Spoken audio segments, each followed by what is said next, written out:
I want to turn now to Inna Sovsun. She's a member of the Ukrainian parliament. She's joining us live from Kyiv. Ms. Sovsun, good to see you again. Thank you for being with us. I do want to ask you, because there's some clarification and confusion going on about what President Biden said in Warsaw on Saturday.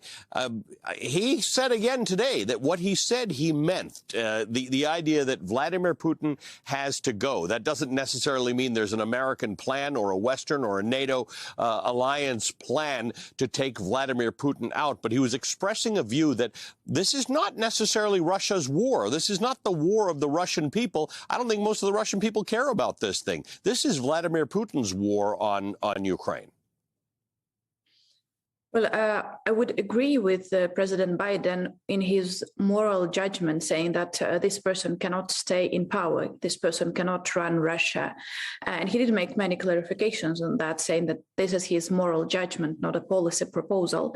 And I would agree with that. I do disagree, however, with this statement that Russians do not care, or that common Russians are not in support of the war, because unfortunately the situation is much more terrifying, because 80% of Russians actually support this war against Ukraine. And we are hearing more and more evidence of people in Russia are actually truly being in favor of that. Well, of course, they have been victims to propaganda machine set up by Vladimir Putin.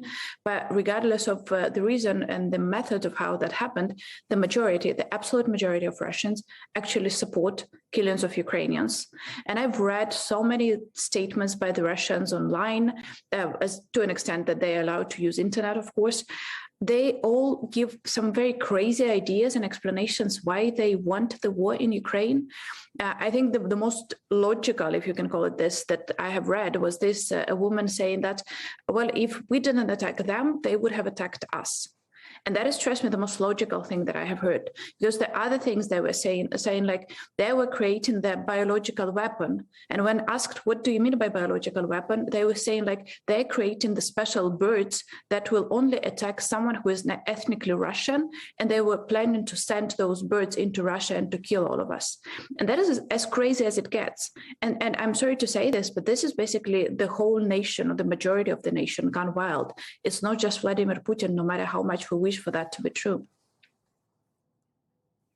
So is that an issue of not concentrating on Vladimir Putin being out of office, if that's not the only problem? I ask you this because the Russians responded to President Biden's statement by saying it's not for Joe Biden to decide who the president of Russia is, it's for the Russian people. But it's very obvious that the Russian people don't actually have a say in whether Vladimir Putin is their president. They don't live in a democracy.